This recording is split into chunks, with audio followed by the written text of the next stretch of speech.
All right, good morning, everybody. Welcome to Hacking Self Storage. This is the daily podcast that tells you everything you need to know about self storage and more.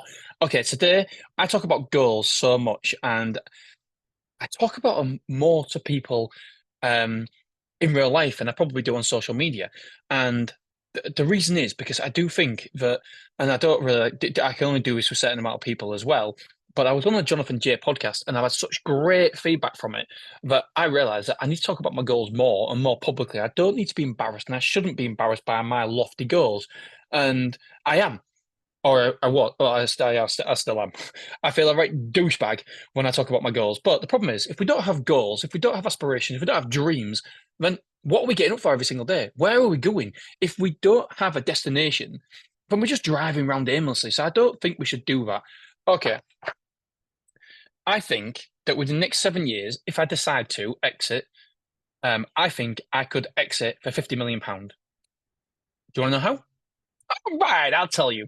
And I was on holiday, by the way, in Wales, and I was going for a run, and I saw this amazing little stream, and I just followed it down this little path, and there was like a sitting, well, there's a bit of a tree that had fallen down, and there was nobody for miles around. I was like, this is amazing.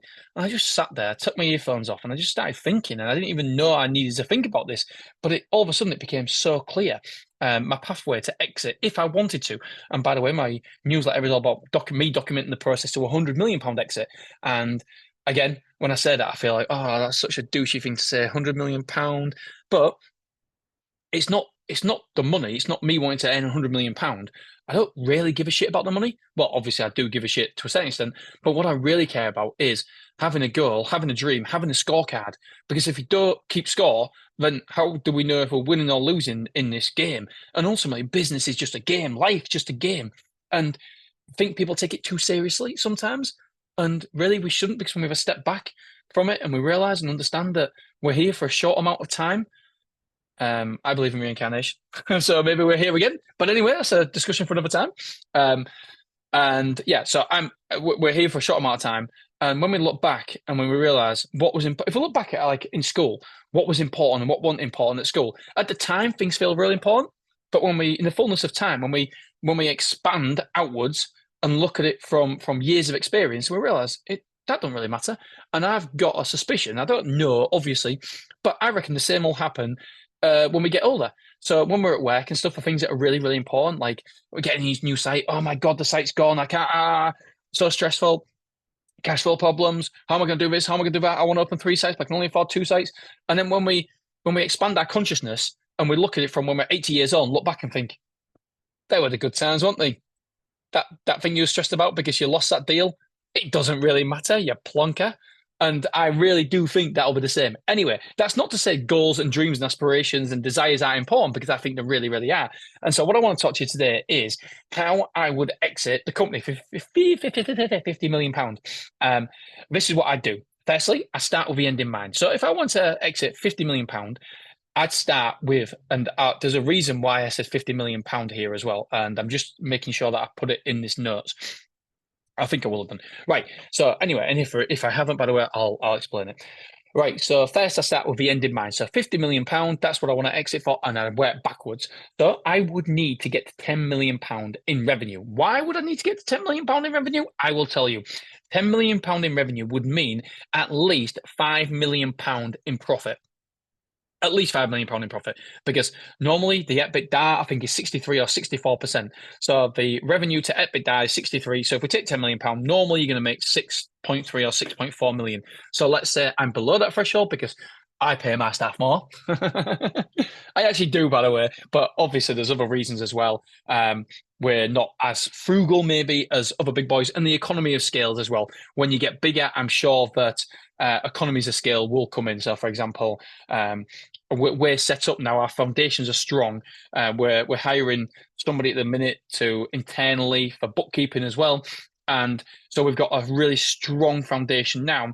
So our profitability will be less because we're investing in the future. And so we know that we can go with a team we've got now and we can expand to maybe 10 sites. And so our profitability will be a higher percentage in the future than it is right now.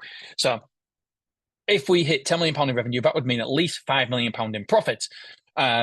Revenue to EBITDA is normally around about the 60% mark I put in self-storage. But for ease, for this example, we are saying we're hitting 50% profit margin. For multiple for businesses this size in self-storage will be around about 10 times profit. How do I know that? I've spoken to multiple people in the industry and they reckon it's between 8 and 12. So we've gone in the Goldilocks zone and gone, and this is for leasehold, by the way. And by the way, we will have some freehold when we get to the £50 million in revenue.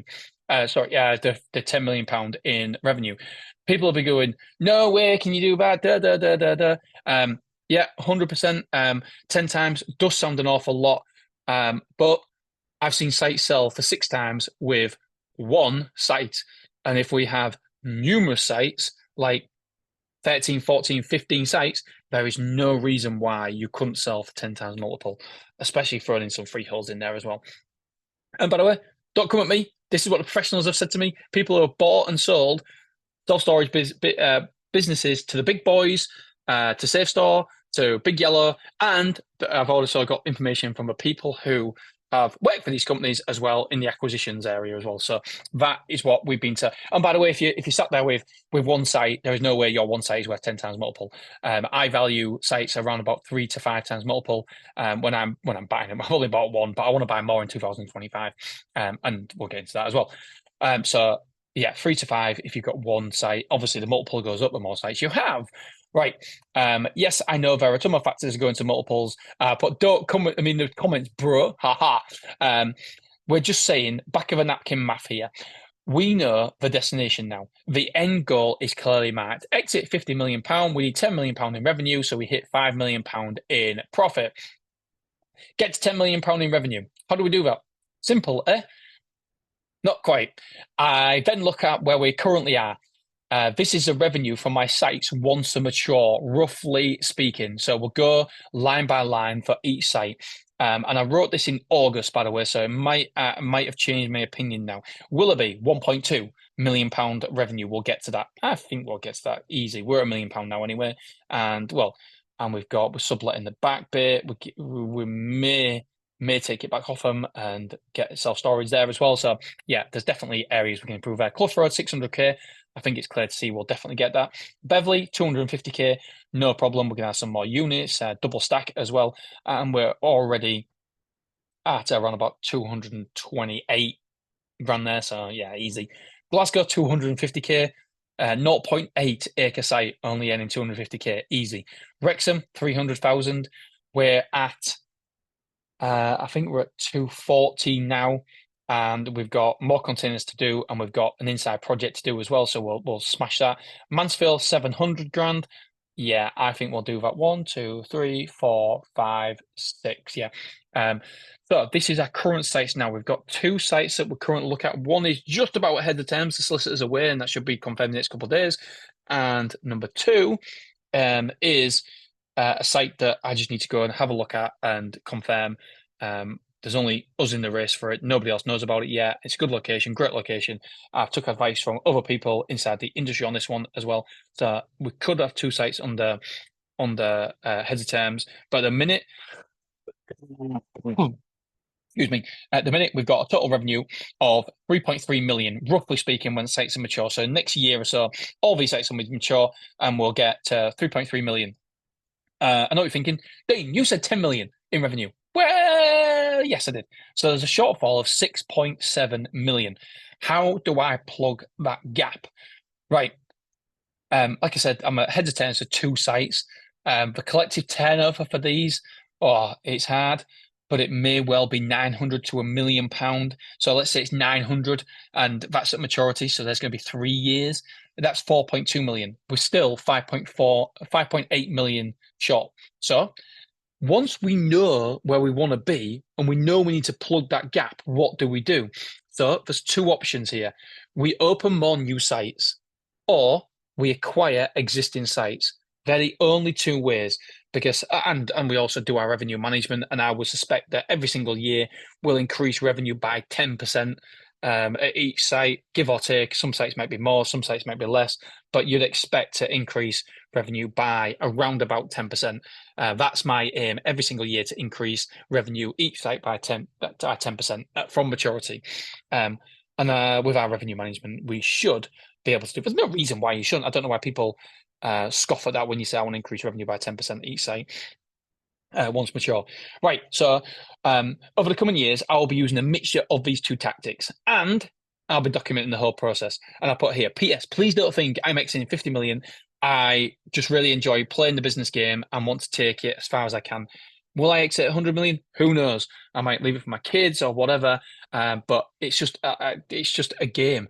I don't mean it disrespectfully to the amount of money and stuff involved, because hell, we've got a long way to go to get an exit. Because Jesus, sometimes you're thinking, wait a second, we've got that in the bank, we've got to pay this, we've got this bill coming up, and you think you can exit for this price? You can't even pay the bills.